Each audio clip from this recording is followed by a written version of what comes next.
everyone. So, creating a legacy through real estate. We're going to have a conversation. We're going to have a deep dive this morning about the secrets and strategies of building generational wealth and having a trust versus a property that really ends up going into probate. This is going to be a lasting impact on your family. So, forget about that. Let's just get right into it. Let's go.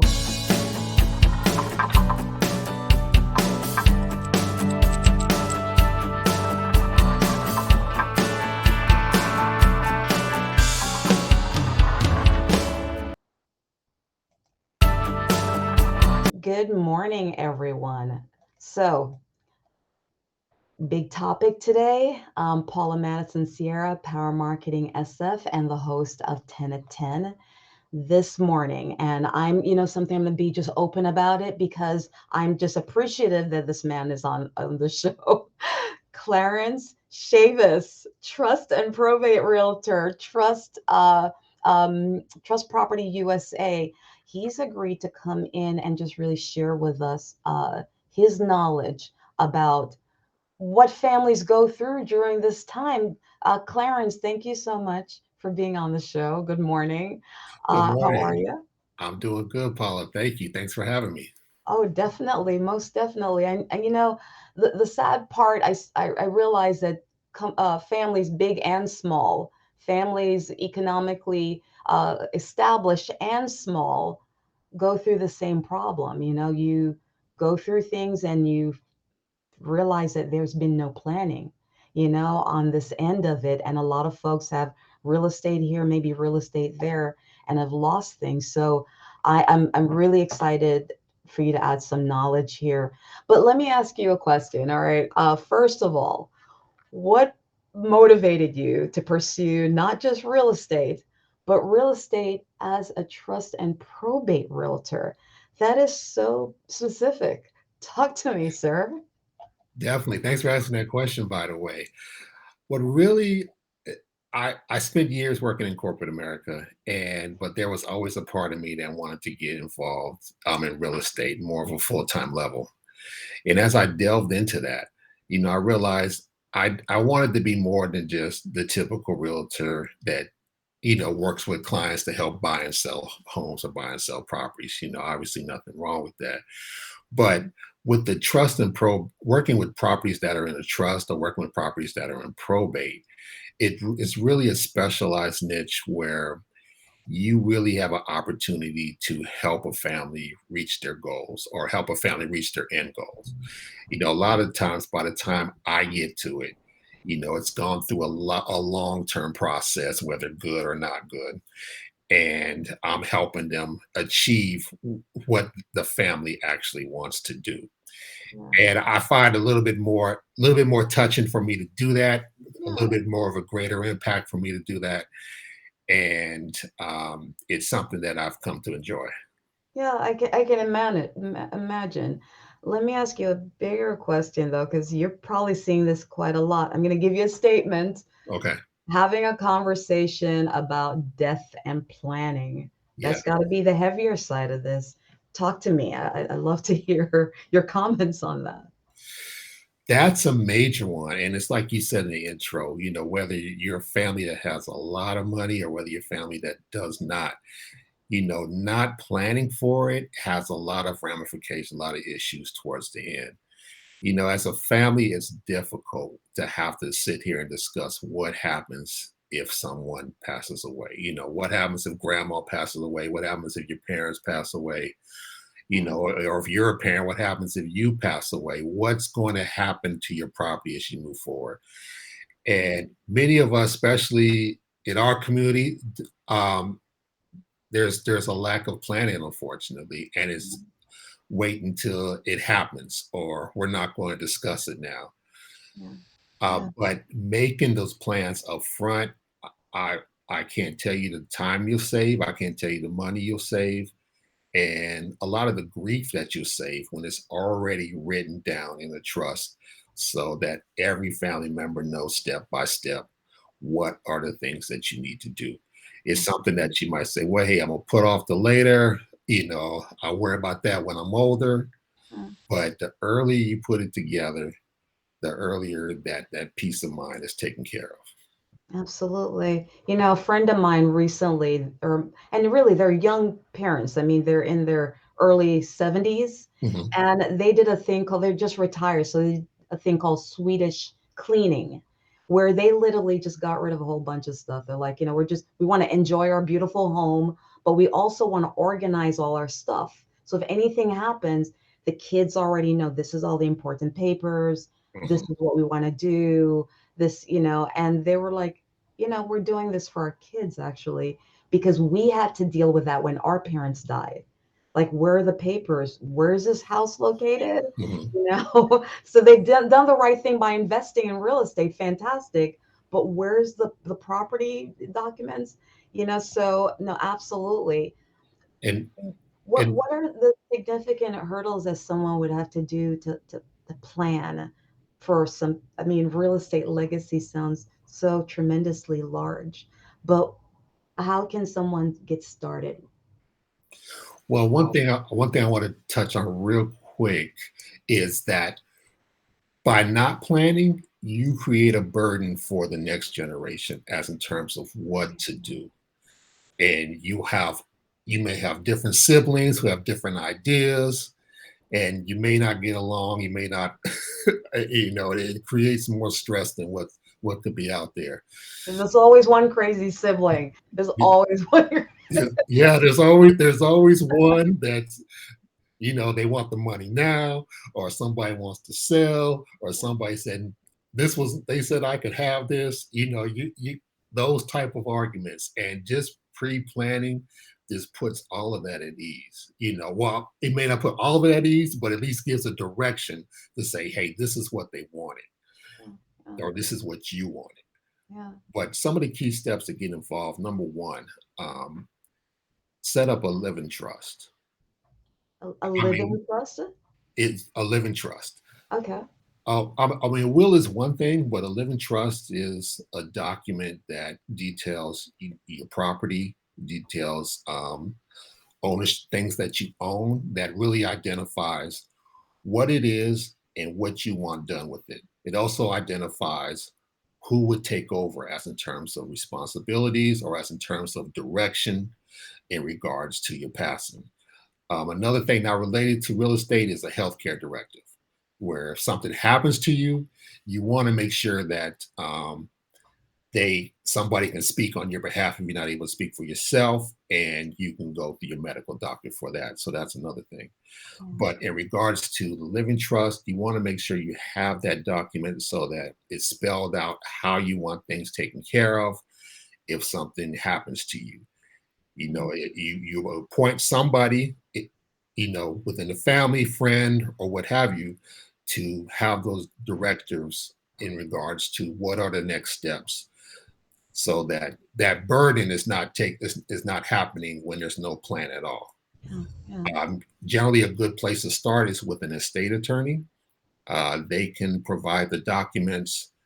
They will record it with the local county so that it can be listed on your deed as well, so that it may say the living trust of Bob Jones, so that the property is already known, that when something happens, the property is already listed in the trust, and then they can follow the directions accordingly versus being stuck in probate. Let me ask you one more question before you go further. I know you said a trust attorney would be a great person here. Mhm. If there's a bit more of real estate, do you suggest a fiduciary as well, to come in and maybe just be that outside voice, for the family, to manage it? Would they manage a living trust? Fiduciary, yes, fiduciary would be very helpful. But you definitely want to get that document so that whether it's not just your one property but several properties as ownership, or even businesses, there's a direction as in terms of the place to go. But fiduciary is also helpful, especially with family members who are like, look, um, I don't want to be involved with this when it happens, but you have an advocate there that's working on behalf of the family and working on behalf of the directive that of the legacy that was left behind. Yeah, instead of just one person on their own goals, focused on their own goals, possibly, Yes. because you never know. I've heard some stories with trusts. It's like Aunt so and so who decided that it was hers, and Mhm. no one got taken care of. You know. Exactly, exactly. All right, so we're starting. Number one step is to really get that living trust set up. Mhm. Um, what else should we be looking at? I would say, and this maybe come before that, is actually to have that family discussion. Mm, I know it's hard. I know you don't want to talk about it, but have that discussion up front, or even before you have that discussion, if it's involving you, write down the decisions that you want to have or that you believe you should have. I mean, I know you may have 4 or 5 kids, but you know which one is going to be on point when something happens. And you know your kids more than anybody else. So, you know, have a pinpoint as in terms of, hey, pull that one kid aside. I want to have you as the administrator of the trust in case something happens. something happens. Have that discussion with the family, as painful as that is, so that all of that is aired out when the unfortunate situation that all of us will go through happens when you pass away. Yeah, yeah. You might as well air out all the stuff now. Mhm. Yeah. And on a side note, funeral arrangements, have that done beforehand. Um, I've my own personal experience, several years ago, Yeah. I went to with my mom. We went to where she wanted to be buried. She picked out her plot. She picked out her area, so that when the unfortunate day happened 2 years ago, I didn't have to go through a lot of thinking as in terms of what to do. She already had it laid out, Yeah, and all I had to do was follow the plan. yeah, yeah. I mean, because we're not going to be here forever, so why not be an active participant, right? That's Yeah, true. That's yeah, true. yeah, yeah. I have a side question for you. Do you feel like having that discussion with your mom brought her some peace as well about how things would be handled based on what she wanted? I believe it did because it gave her a say as in terms of how she wanted it to Yeah, happen. yeah, Um, like I said, it was definitely a rough conversation. It wasn't easy to take her there, yeah, but by having those discussions and by doing it, there was no the it was we had time to grieve. I didn't have to grieve and figure out what to do. I yeah, was able to have that grieving process, and we were able to follow the directions that she wanted yeah. and move forward in that regard. One of the books, and this is because of you, Clarence. One of the books that I'm just started reading it.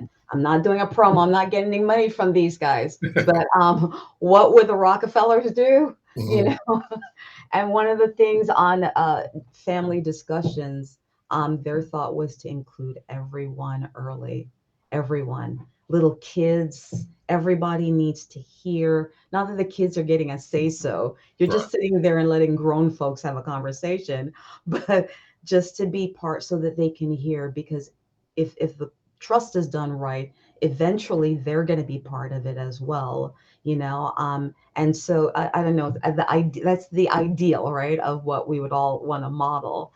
So, but all right, so we have that family discussion. We now have gotten a great real estate attorney, not a real estate attorney, but a trust attorney involved. Mhm. What would be our step number three? Step number three is creating.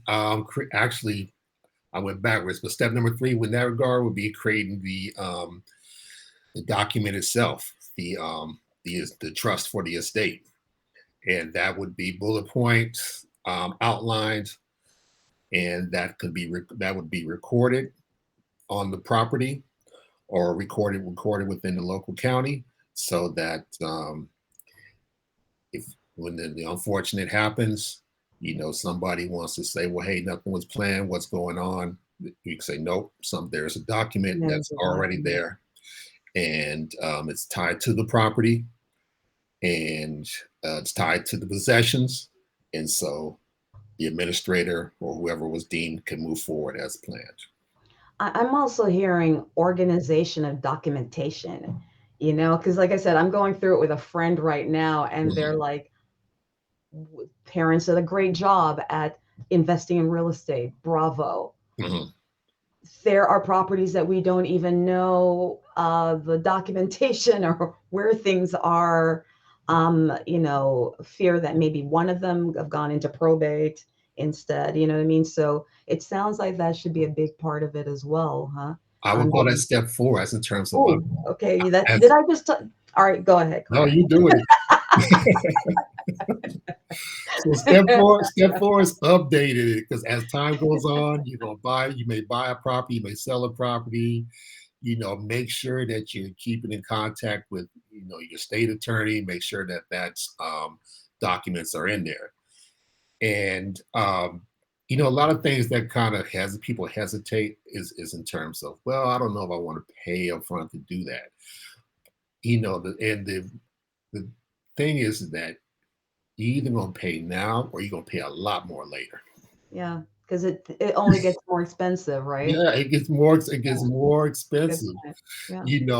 having to go through the court system, fighting your relatives, fighting your loved ones, and having to go in front of a judge, just Mm. take care of it up front and it'll be so much better. And burn through. One of my clients is a property management company, Mhm. and they said the the worst case of it they ever saw was a family that they ended up spending after the parents died so much money fighting each other. Yeah. It's like they hated each other so much that Yes. they were burning through their entire inheritance Yes. on all of these small things that could have just been solved through a discussion, you know? Yeah, and that's one of the main things with families, especially large families, is the fight over the money or the fight over the property or the fight over possessions. It'll just divide the family. Yeah. And I know a lot of us, mean well. We're like, well, I don't want nobody to know what I have or what I own, and you kind of take that to the grave. But then it's an additional burden that you put upon your family because now they have to figure out what to do with your assets.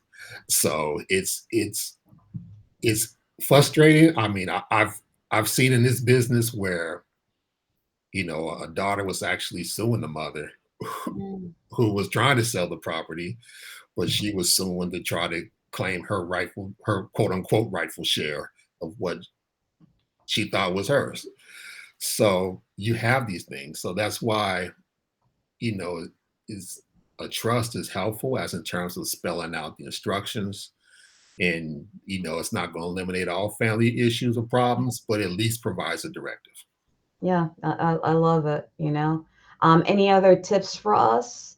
Um, uh, yeah, it's having a family discussion, getting that trust attorney in, documentation, right? Getting things organized and written down and filed, Mhm, which is a big deal.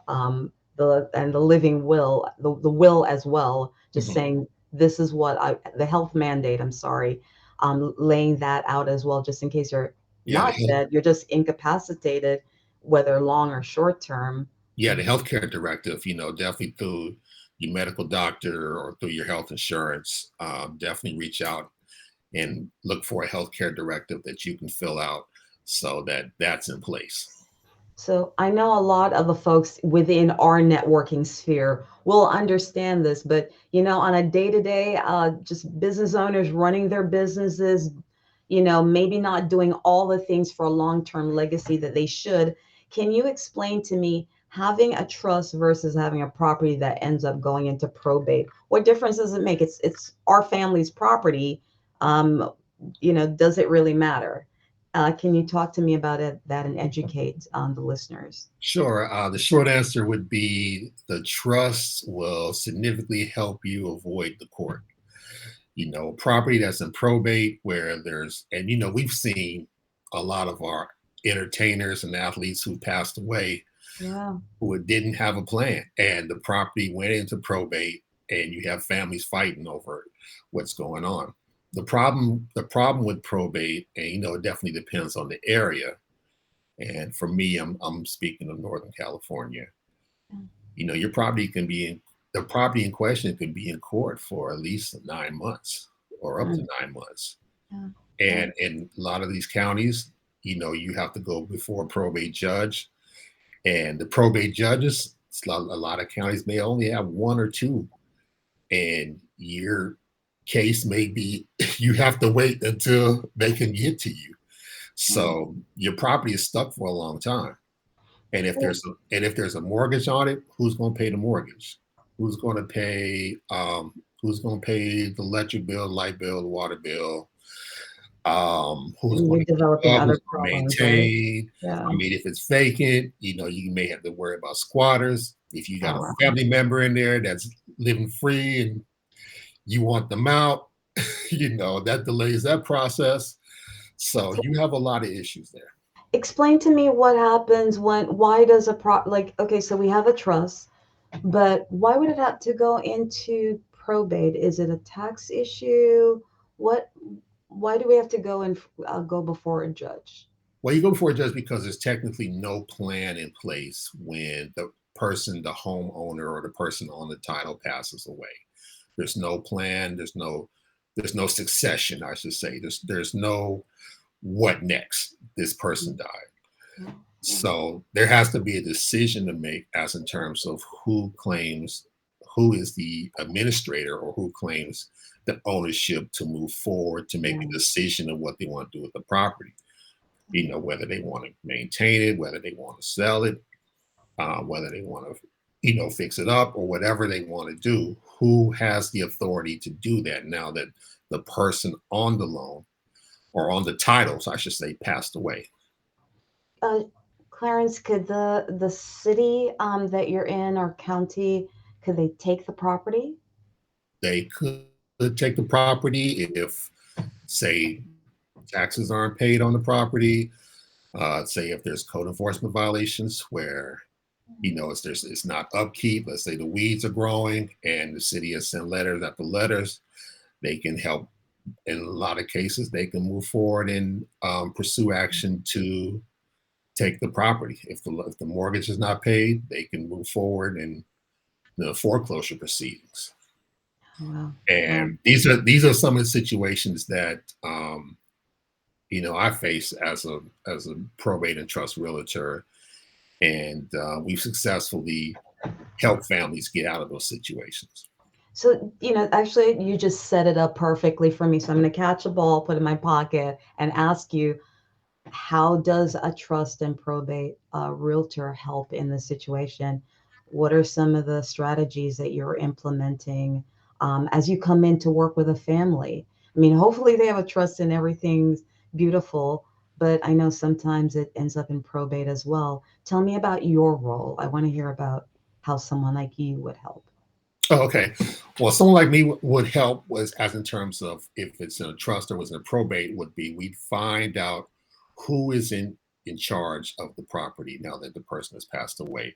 If someone is in charge, and they have what's called full authority to make all decisions on the property, which would be through a trust, then life is a lot easier.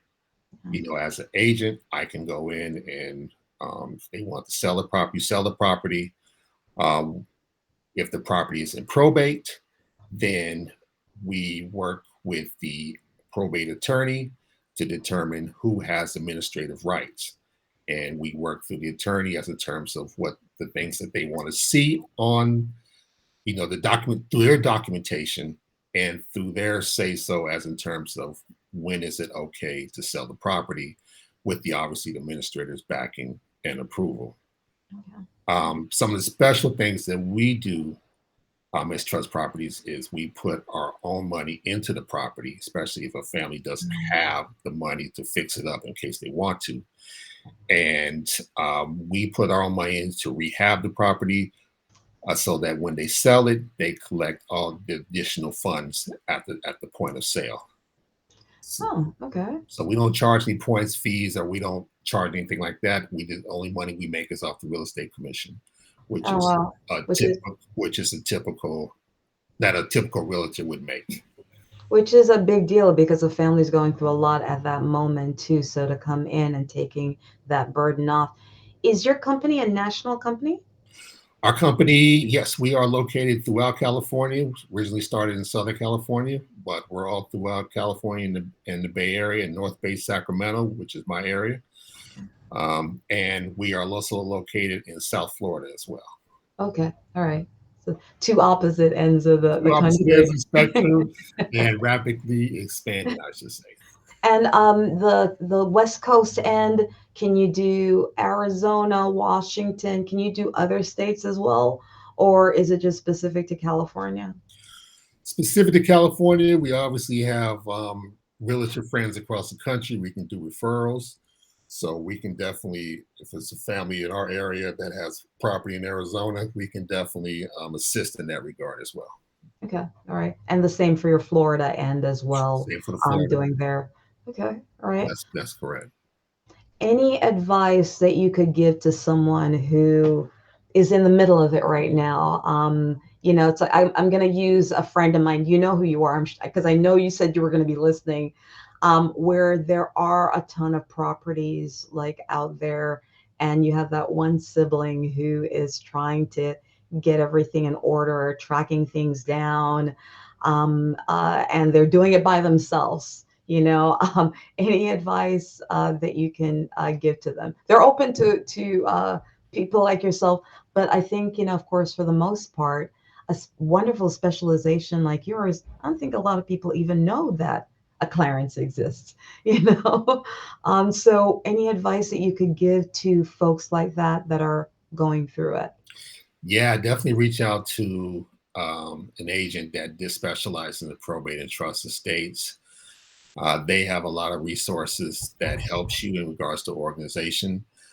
There's definitely groups out there, nonprofit groups that assist with organization of property or organization of record keeping as well.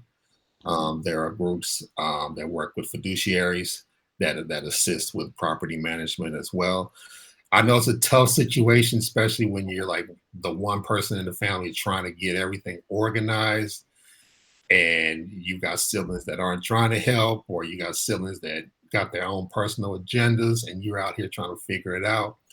But I would definitely not try to be the lone horse and reach out for assistance. There's companies out here that do organization. They do it on that's what their 9 to 5 is. Let them help you out. Reach out to an estate attorney and say, hey, these are some of the things I'm going through right now. What kind of assistance can be provided. So I would definitely say try not to take it on yourself, because you got to look at your life as well. You got to look at the pressure that you're going through Yeah. dealing with your loved ones' possessions.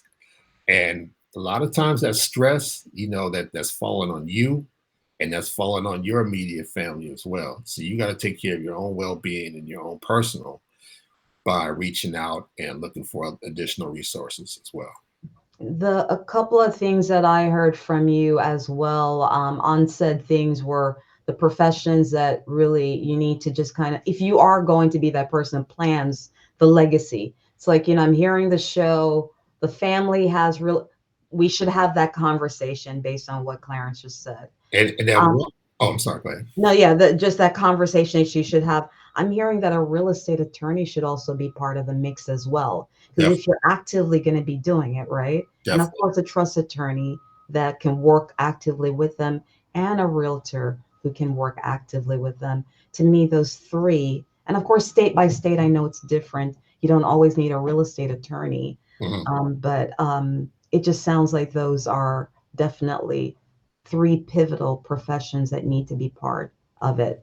Yeah, I would say the state attorney is key as in terms of making sure that the documents are in order. I mean, if your loved one's still alive, that's when you definitely want to make sure you get that trust, completed. Um, if the person is of age and unable to, let's say, take care of themselves or speak for themselves, you want to make sure you have directives there in regards to power of attorney. So those are things that you want a state attorney to assist you with. Nice, nice. How can people get in touch with you? You can get in touch with me by Clarence at trustpropertiesusa.com. That's my email. Or you can go to trustpropertiesusa.com. That's the website. Mhm. Phone number 916-347-0726. There you go. How active are you on LinkedIn? Because I know a lot of these guys are watching from LinkedIn. Can they connect with you on LinkedIn as well to get the love started? They can connect with me on LinkedIn. I get the pings all the time on LinkedIn, so I follow up. Okay, fantastic. So definitely, folks, please reach out to him.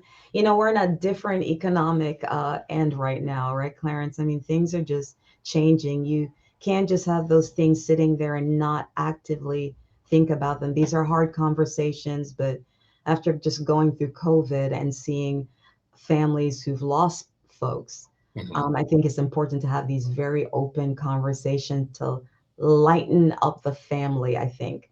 I feel like these conversations would change family dynamics in a big way. And especially for those of you who are running a book of business, you're Mhm. working so hard. Let's really think about where that money is going and how you're planning it in the big picture, right? So reach out to Clarence. I'm going to drop in his email, I'll drop in the website. Of course, you can connect with him on LinkedIn.